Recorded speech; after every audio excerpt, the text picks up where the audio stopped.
Hi, good afternoon, everyone. My dear friends and colleagues. Some of you I have seen just recently also live, and it was the most wonderful experience possible.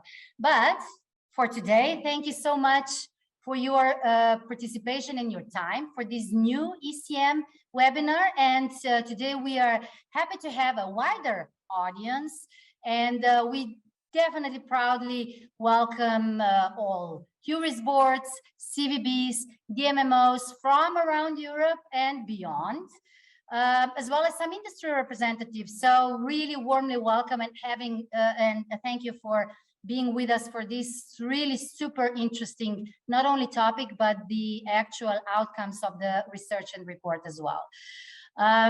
We are actually really pleased to continue the series of initiatives to keep on sharing our experiences, to seek inspiration, to support each other, to go beyond what we already know together, and to share everything, because we are definitely going to do everything better together. And the most significant thing to point out is that we actually are nowadays reshaping the future of tourism and the future of our destinations that we are planning ahead for recovery based on data that keeps pouring in, basically every day different data. And we are searching for new approaches for visitors or for new inhabitants in, let's say, our case today as well. And we are looking for different approaches to find a better balance, which we all established that we do need. So today we're going to actually unfold a new topic: who are digital nomads in reality? And we will explore how cities can tap into these new sources of traveling global talents who are wandering around Europe and the world. You will hear practical tips for yourself, for each and every city. And with more of the world's remote workers on the move, we would learn what could us cities gain from attracting digital nomads, and what could the cities lose on the other hand with attracting digital nomads. We will get to know who's leading in this market. How can cities become more competitive in the race of attracting global talents to come to our destinations? So really a variety of new and interesting topics ahead. And on behalf of ECM, I would sincerely like to thank Toposophy for producing this report, for making all the basis for it, for teaching us, or for opening new horizons to us. And our partners have made an important contribution to picture these latest trends of our industry. Okay, these trends we have had before, but they were never so vivid and tangible as they are now, when we're seeking for travelers who are, first of all, willing to travel and to move, and second of all, to actually stay longer. We are all seeking for travelers who are willing to stay longer in one destination. So among other, I from the bottom of my heart am inviting you to download the brand new ECM Toposophy Insights reports called Understanding the World of the Digital Nomad from ECM website. So thank you again, Toposophy, for supporting us. And I now definitely leave the floor to you, Peter Jordan, who is a friend of ours, and you are also going to moderate this session today and let us know about the latest findings. And please, everyone, feel free to share comments, to share your reactions, questions. Do that, please, in the chat, and Peter can then take them or answer to them during the end or in the course of seminars. So let's make it this to the most benefit as we can use as the digitalization allows us. So, dear members, enjoy and see you soon, hopefully also in person, if not earlier than the latest at the end of March next year, when we finally meet at our gathering in Hamburg. Before that, since I'm still speaking, before that, please allow me to wish you a really Merry Christmas and a happy and prosperous and peaceful New Year to you, to your families, to the colleagues. And let us, you see, I'm already prepared for celebration. I'm already in the Christmas mood, but allow me to wish you a really good jump into New Year and a very bright New Year full of digital nomads. So now, Peter, on to you. Thank you so much.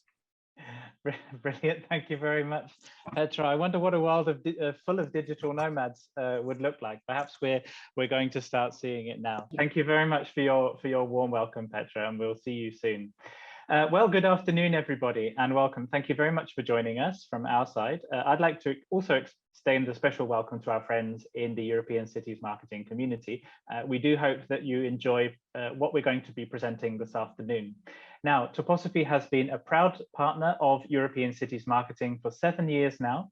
During that time, we have all been on quite a journey, especially over the last couple of years.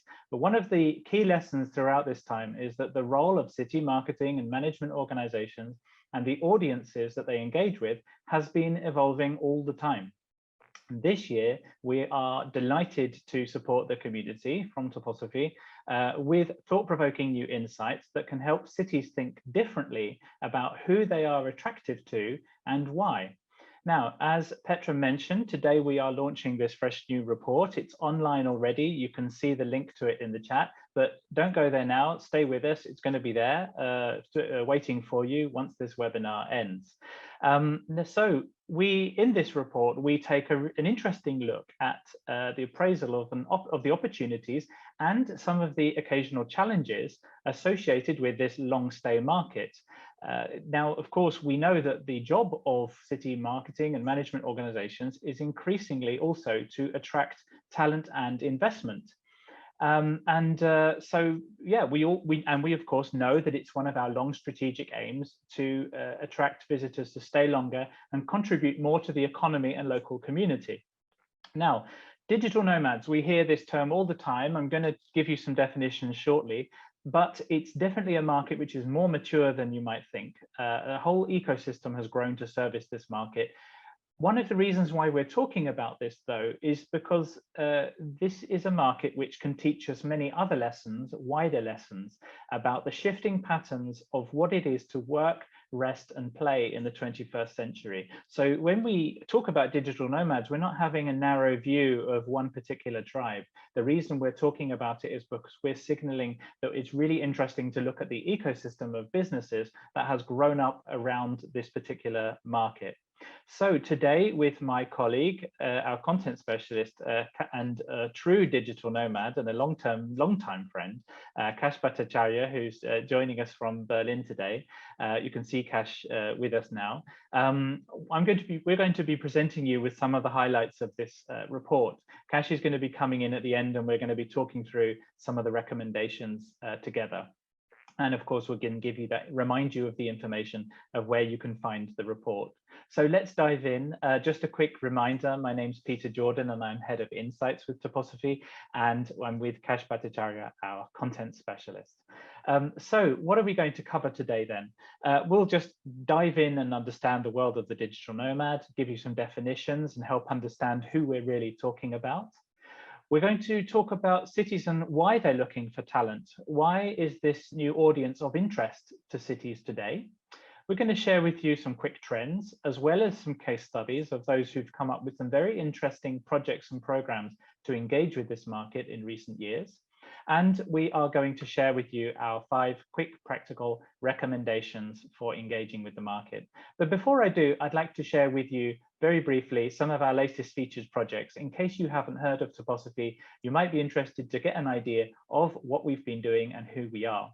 Now, we're thought leaders in destination development, management, and marketing for the past 10 years. And I like to think that with this new report, that's definitely what we're doing. We're taking a fresh look at something which people think they know and helping to open people's eyes as to the possibilities that it can offer. We have 12 members of staff, but a global network of over 20 experts. And just to give you a sample of the type of businesses and organizations that we've worked with just in the last few years is here, you can see here on the right-hand side. And of course, we are proud industry partners with European Cities Marketing and a range of other organizations. One of our big projects from this year, to give you an example, was the handbook on encouraging sustainable tourism practices with the European Travel Commission. It's a free report, quite a heavy, comprehensive report, giving ideas as to how businesses and customers and visitors, how we can encourage them to make more responsible choices. So it's all about the aim of encouraging through our talent, through marketing. We've also worked with Amsterdam and partners on helping them develop the visitor economy strategy, particularly with an international trends and benchmarking report. We worked with the Scottish Government and a range of partners in Scotland to develop the National Tourism Strategy Action Plan in Scotland, as well as the tourism strategy for the city of Edinburgh. But it's with ECM that we've also done some of our most eye-catching work in recent years. This is a partnership that has brought a lot of fruit over the years. And what you may remember, those of you who remember back even as early as 2016, we were one of the first organizations to talk about the sharing economy and its impact on cities. We've looked at tourism growth and how to manage that. We've looked at the role of the DMMO. Last year, during the height of the crisis, we presented a continuity checklist. And of course, this year on the top right there, you can see we're proud to present another new report with a fresh look. All of these reports are free and you can obtain them from both us and European Cities Marketing. So let's get on to the business of today, understanding the world of the digital nomad. Who are we really talking about? Essentially, we're talking about a lifestyle choice. It's for people who choose to travel the world while they work online. Perhaps it's also interesting to talk about who they are and who they're not. It's increasingly, of course, relevant to talk about the expansion of remote work, but it's important to bear in mind that digital nomads are definitely remote workers while they're working online from anywhere in the world, but not all remote workers can be digital nomads. Sometimes they have things which anchor them to a certain place, whether that is work commitments, family commitments, or of course the policy of their employer, how far they can travel and how far they can go, how often they need to come in and meet with colleagues. But it's definitely true that it's on the rise, and that's something I'm going to explain a little bit later. Generally, though, we're talking about people who are highly skilled, digitally savvy, and they're working in many fields. Now, the list here is definitely not an exclusive list, but we can, because the list is expanding all the time, but we're often talking about people who work in things like in the creative industries, in computer programming and IT, engineering and finance and digital, and also traditional marketing. And this is an important point at the bottom here, though, that the work of the digital nomad is constantly evolving. We've seen, of course, this huge explosion in remote work, and people are realizing the possibilities of being able to take their laptop and head off to their desired location and undertake their career while on the move, because of course we know that travel is the best education. It's also on the rise. There's a huge amount of flux that's happening in the workplace right now. In August this year alone, 4.3 million Americans left their jobs. Of course, this is for a variety of reasons, but we're seeing changes in the employment market happening on a scale that is completely unprecedented. And I'm sure that's happening in the country where you are listening from today. We're seeing huge changes in the job market for a variety of reasons, and we're going to touch on those shortly. Now, just worldwide, just look at this from this perspective. Worldwide searches for digital nomads have been on the rise since 2014, and we can see the spike that occurred during the pandemic. This is just one graph to illustrate the point: worldwide searches for digital nomads on Google since 2010. So what is pushing this growth? Potentially the growth factors, of course, it depends on each person. But there are potential growth factors, and these can include this flux syndrome. Now, the pandemic, as we know, has put a lot of pressure on people in all sorts of different ways, on their personal and their professional lives. And generally, people have stopped and seen this as a moment to change. People are leaving their jobs due to burnout. They're sometimes changing their jobs or moving to a different employer because of that. or obviously just as a desire to move and use their skills in a different way. They're sometimes unhappy about the unsatisfactory working conditions, or sometimes they're working in a field where they're worried about the exposure to the virus as well. Now, also, it's been an opportunity for people to realize that they don't have to get on a train for 1 or 2 hours per day and travel and spend a fortune on transport or petrol in order to get to work. And they've really realizing that they can be more flexible. They've looked for a greater work-leisure balance. It's also true that employers are trying to switch to more flexible business models, partly to keep their employees happy, also sometimes to save on costs, because of course they've realized how much it's possible to save on the coffee machine and on, of course, electricity and gas and other utilities for the office. So basically there's this huge wave of flexibility that is occurring in the job and employment market right now. And then there's the more philosophical side, and it's one that we can't ignore. And it's the fact that the pandemic has also made people stop and think about the purpose of their life and their work. And perhaps if we're feeling a bit burnt out on a Tuesday afternoon, there's people listening here who might be doing that too. But I'm sure we've all thought about life on the road at one time or another. But it's important to remember that we're not talking about everyone everywhere. We have to recognize, it's our responsibility to recognize that not everyone in the world is able to travel as freely as each other. Some countries have if you're a citizen of certain countries, it's difficult to get a visa. It's difficult to work while you're on the road. Of course, it's difficult not everyone can do their job remotely. It's been a very important subject during the pandemic, this sort of inequality that we have to recognize. It's also true that working remotely in certain locations isn't easy when it comes to legal and tax and other compliance issues. And of course, the issue of holiday and leave and things like that is also an important one.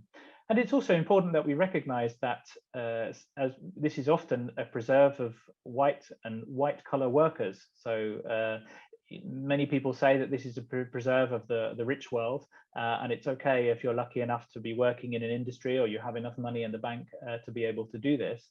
Our point is just to show that, you know, we're really not talking about everyone everywhere. We have to recognize that this certain inequality exists in the work market, and partly by extension, the digital nomads market. So why are digital nomads interesting for cities? Where does this come from? And why are cities more interested in searching not just for visitors, but global talent as well? Well, first of all, most cities want to try and increase that pool of flexible, skilled workers because it makes for a more attractive business investment environment.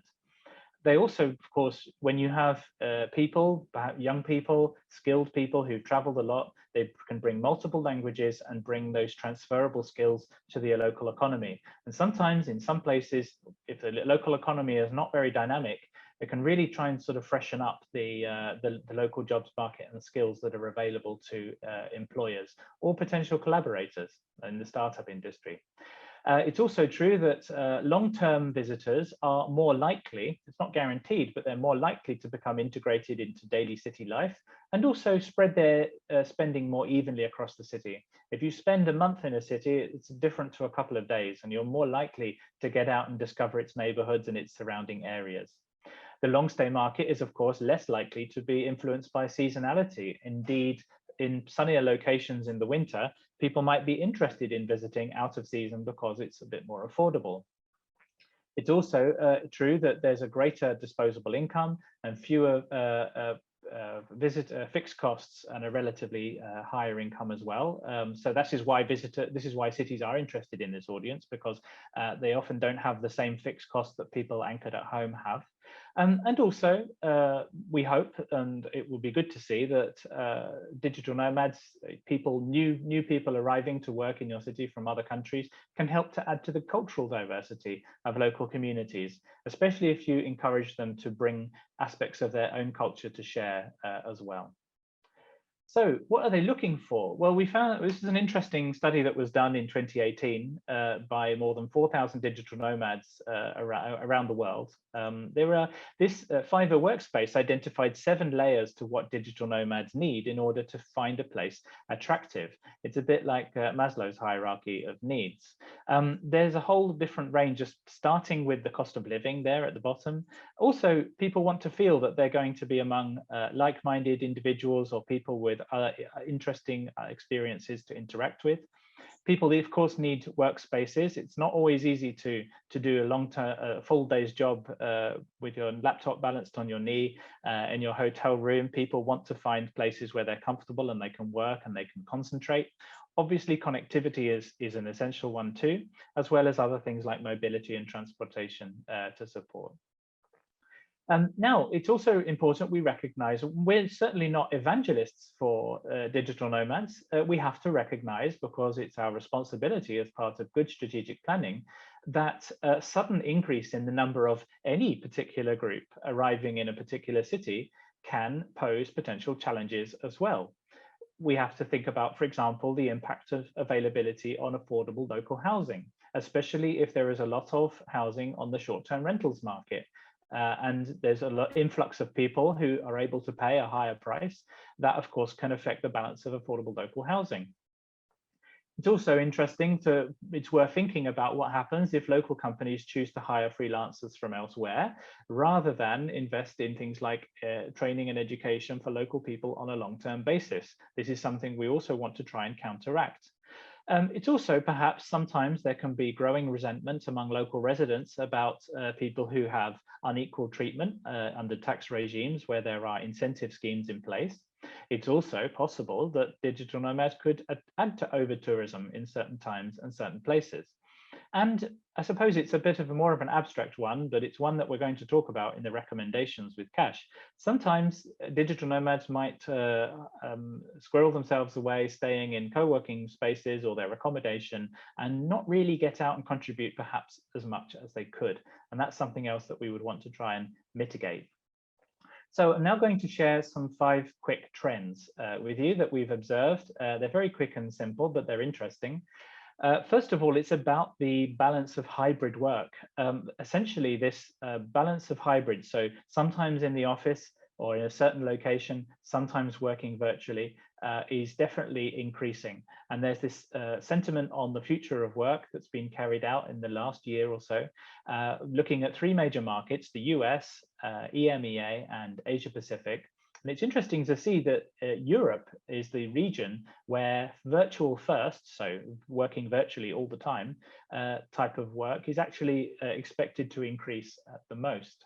Our second trend is the fact that digital nomads are increasing, but also expected to roam closer to home. They could stay in their own city, or they may try and stay in destinations that are a bit closer to home, especially if they're new to it. It also, of course, means that they are interested in being in locations where they're on a similar time zone. So this is where cities could start to see digital nomad communities that are composed of their local residents as well as those coming from elsewhere. Companies are interested in people staying in one place for longer, sometimes for safety, sometimes because it's just easier and more practical to keep track of where everybody is. But it's been very interesting to see over the past couple of years the way that Airbnb has shifted its strategy to accommodate for this growing long stay market. And in the report, we share some statistics on how that's been working for Airbnb. So longer and fewer visits in fewer destinations. And companies are certainly catering to a more diverse range of digital nomads. This is a fascinating trend. As the community diversifies and expands, there are more companies interested in reaching certain niches and certain groups within the digital nomad community. For example, co-working clubs that are dedicated to helping female entrepreneurs. And looking at it from a completely different angle, we also look at those who live and work in camper vans and travel around. There are 2.6 million people who define themselves as van lifers in the United States right now. And this is the final but very interesting trend that we dive into in the report. We talk about world schooling. So it's not just young adults with no children who are able to travel and become digital nomads. Many people are taking their children, whether that's young babies or young children, on the move, and allowing them to be schooled from a distance. Now, of course, this can be quite complicated, but one way of looking at this is if travel is the best education you can get, this is something that many adults want to try and encourage their children to see and do while they're traveling. And there's a whole range of companies actually that are evolving very quickly to try and service the needs of families who are on the move, to make sure that young people can get an education while they are traveling around the world as well. So who's leading in the digital nomad market? This was one of the most enjoyable parts of this research to do, and it was to map the world of the digital nomads. So understanding which type of companies are leading in servicing this market. We look at about 4 or 5 different categories here. And the first, just to give you an example, is accommodation. Now, you might think of budget hotels or hostels. That's an area which I know Cash is a real expert in. But it's been really interesting to see that this world of hybrid accommodation has evolved very quickly. And we encourage you to look closely at these type of companies. Accommodation obviously can be short-term rentals, but also helping people register in their local community. They offer things like flexible booking, as well as things like relocation services and access to community activities. So more than your average hotel, these type of companies, and we give you a sample of the operators and the platforms on the right there, these type of companies really are helping digital nomads to integrate in the communities where they visit. And another category then, co-working spaces. Well, there's very few cities that don't have a good co-working space these days. And if you don't have a co-working space, then you probably want one. But they don't just offer a desk and a chair. They offer whole flexible meeting spaces, also a whole range of catering facilities as well, if you want to hold an event there, or you want to bring your team together in another city. Also, they offer things like community engagement and business support and helping people really plug into the local business community, as well as online networks for helping exchange ideas and attract investment for the different companies. So here we found different categories of companies that offer things like the search and the booking according to wherever you're working, as well as people who are operating hub operators. So we're talking also here about people who work more within the business community startup space and can help with investment advice, as well as some examples of local operators too. There's a whole community now, mostly online, of course, that is helping to give advice to people on becoming a digital nomad, on how to be a digital nomad and where to find the best advice and the best access to things like financial services and administration when they're on the move. So they provide opportunities to network, and obviously like the old-fashioned notice board system that has really evolved to something quite complex these days. And we also then look at things like programs and experiences, people mixing this work and leisure side, allowing things like networking opportunities, as well as entertainment and activities for travelers, as travel agency services that are specializing in the onward travel digital nomad market, as well as, of course, local experiences to help you understand what you can enjoy when you're visiting a certain location. For example, Airbnb experiences, or more of a community like Travel Massive. And then finally, we look at things like banking and business services. So already here we can see we're not just talking about accommodation with a desk and a chair. We really are talking about something far more complex now. There's a whole range of banks, for example, that don't really care where you live or who you are. They're interested in, interested in your money, but they're interested, of course, in working with servicing the market of people who need to pay in different currencies as they travel in a flexible way that doesn't rely on having branches and offices of the bank. So things like currency exchange, administration, helping with visa planning and obtaining visas, as well as virtual mailboxes when you need to receive post and packages. And then those special insurance services that help to support people who are on the road a lot. So that's been a really interesting exercise. You can find far more examples as well in the report. I'm just going to share with you now just a couple of case studies that we found. There are definitely more that you can discover in the report. We found the program in Malacca an interesting one because it really shows a better understanding of different types of nomads' needs. They understand that not everyone is the same, or they're looking to stay in the city for the same amount of time or do the same kind of things. This has been a project with the Costa del Sol Tourism Board as well, with an Airbnb.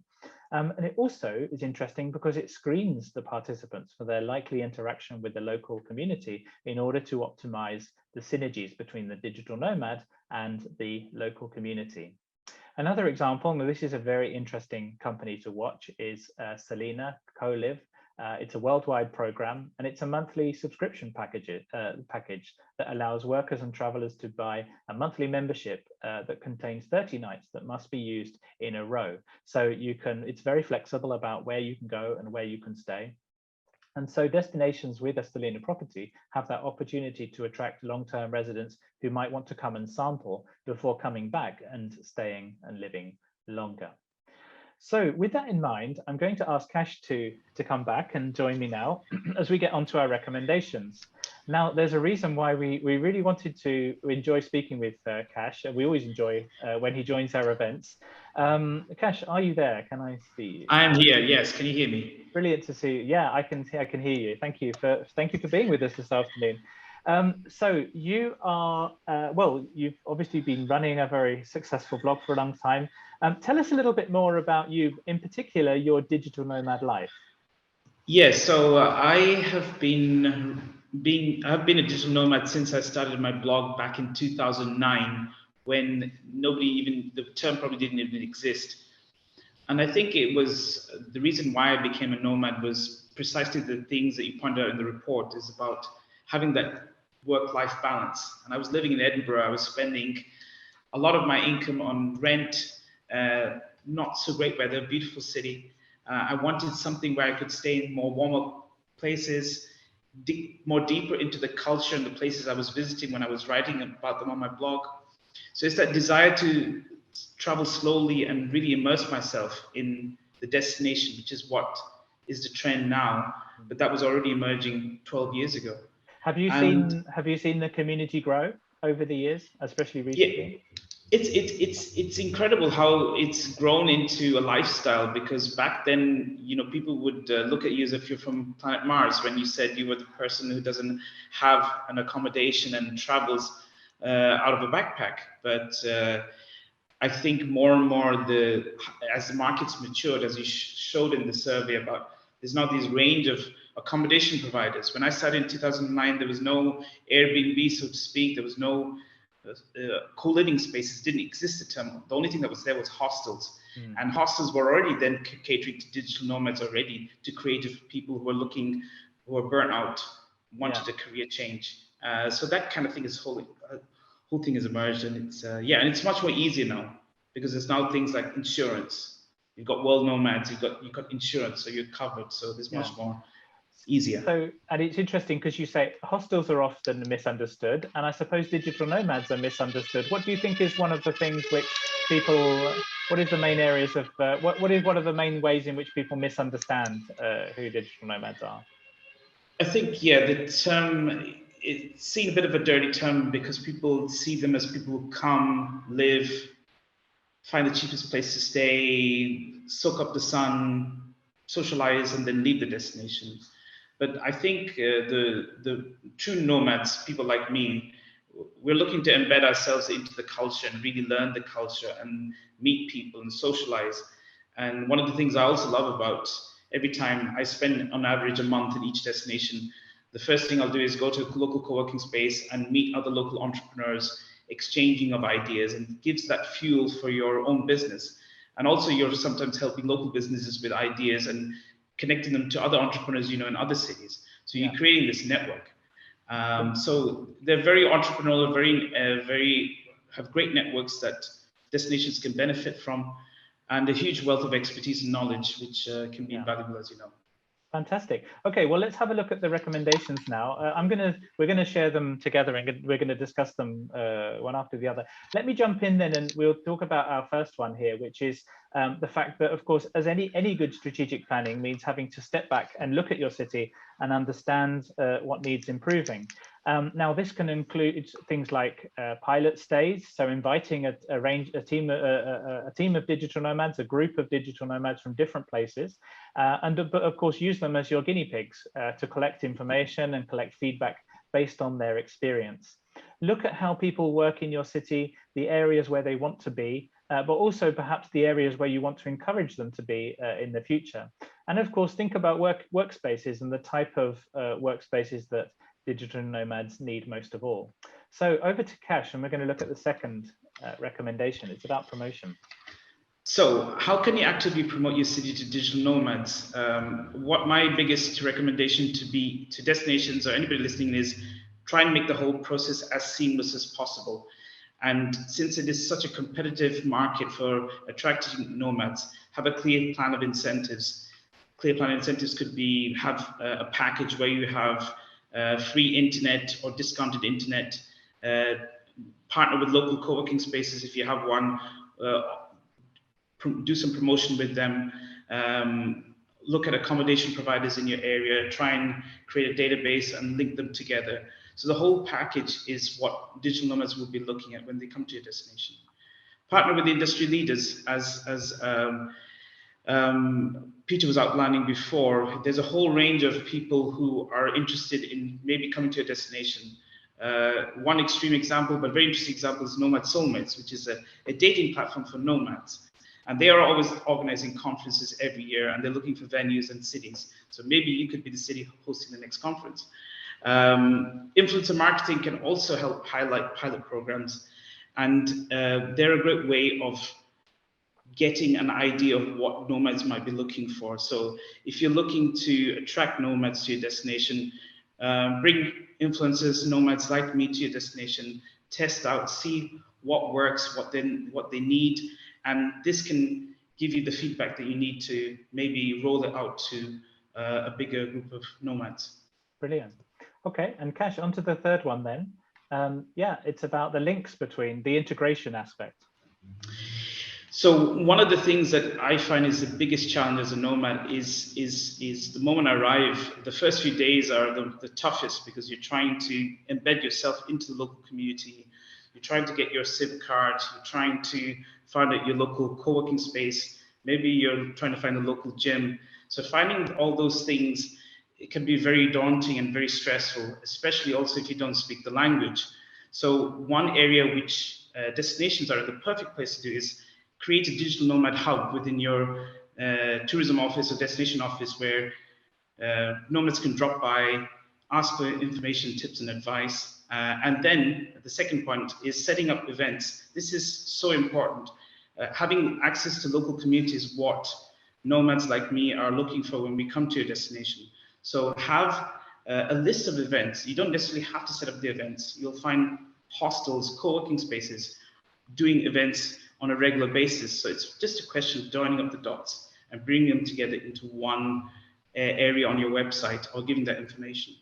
And the third point is about outreach programs with local tour operators. As Peter mentioned, nomads have a high disposable income.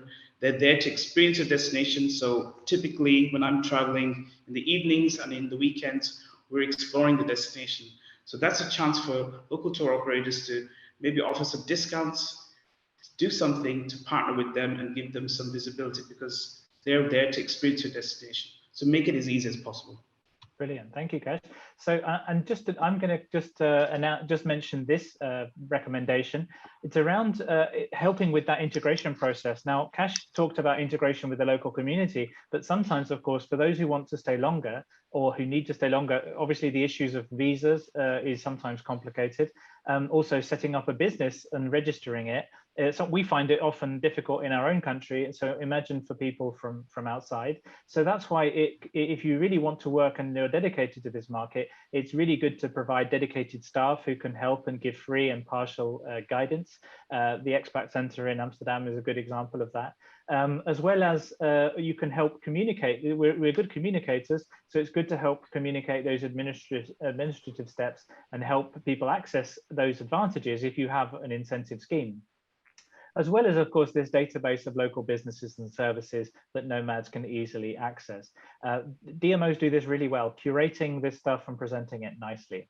So Kash, over to you for the final one, which is about this engagement then. Yes, so when digital nomads are in your destination, try and engage and communicate with them as much as possible. That's your chance to really impress them, make them feel at home, and make them stay hopefully longer. So one of the areas which I think works very well is there are lots of self-edited guides online. One example is Co-working Wiki, where you can put your destination and put all the places to eat, drink, all the kinds of information that a digital nomad is looking for. You can put that online, and basically this guide takes care of itself. So people edit this themselves within the community. You don't have to do anything. Another good example is Telegram, another very great resource. I know that in Malta, for example, they have a Telegram community where people can find out what's happening in the city, events and everything. So make use of platforms like that. Brilliant. The second point is providing a space for nomads to share shared services like taxis and scooters. Again, in more rural destinations that are listening in, it can be a big challenge for nomads who don't have access to a car to find taxis in the local area. So a space where you can find out people taking taxi rides or shared rides, this is great. And usually Facebook groups are really good for that. So setting something that up, if it doesn't exist in your destination, do that. Really handy. Thank you very much for that. Kash, we're going to talk about the Q&A. We're inviting some questions just before we wrap up shortly. Just to help you understand, you can see the websites here. You can download this report now. You'll find far more information than what we had here. Actually, you can go into a lot more depth. EuropeanCitiesMarketing.com, or of course, toposophy.com/insights. Both the report is present on both of those sites now, and we invite you to explore it further. So with that, we'll ask if there are any questions. I can see one, and it's from Maggie, who asks about which countries do we expect to see the biggest number of digital nomads? Well, counting is of course an important aspect, and I think it's something that DMOs are going to have to work out as well. What I would say, my answer to this actually is that I think it will be the destinations that have the best combination of those layers that I presented earlier around, for example, having a good community of digital nomads, as well as a good connectivity. Affordability, I think, is a really important aspect. Good weather, I think, is one. But then, for example, Kash, you're in Berlin, but it's really cold there right now. But it's also well known for the digital nomads community. Kash, what do you think are going to be the destinations to watch? I think, as you said, destinations that offer that package of affordable places to stay, making it as easy as possible, making it as seamless as possible, the whole transition from one culture, from their culture to this new culture, because that's the biggest challenge. Once you overcome that hump, it's much more easier. But making it as friendly and accessible as possible. Like one great example I always give is Bansko, which has one of the most thriving, biggest co-work communities of digital nomads, and they built their community around a great community. They're in a beautiful part of the world, so it's very affordable, 150, 200 euros to rent an apartment. You have nature at your doorstep. So it's giving all those things, but you don't have to be in the most beautiful place in the world. If you look at the report, there's lots of rural destinations that are now creating up hubs for digital nomads, which are very rural, but very beautiful, but are underpopulated, and they need this new injection of talent to bring these communities back to life. Yeah. So there's so many exciting ways of how you can attract nomads to your destination. Brilliant. Well, on that, I think we've reached the time this afternoon. We've managed to fit everything perfectly within our allocated time, and I really want to thank everybody for joining us this afternoon to accompany us. We really look forward to receiving your comments, your feedback, and of course we hope that you enjoy reading the report that we're launching today. I'm just going to go back to that screen so that you can see it: EuropeanCitiesMarketing.com or Toposophy.com/insights, and that's where you'll find it. So, Kash, thank you very much for joining us this afternoon. Really grateful for you being here. And of course, to European Cities Marketing for hosting the webinar. And we look forward to seeing you again soon. Thank you very much and goodbye. Bye.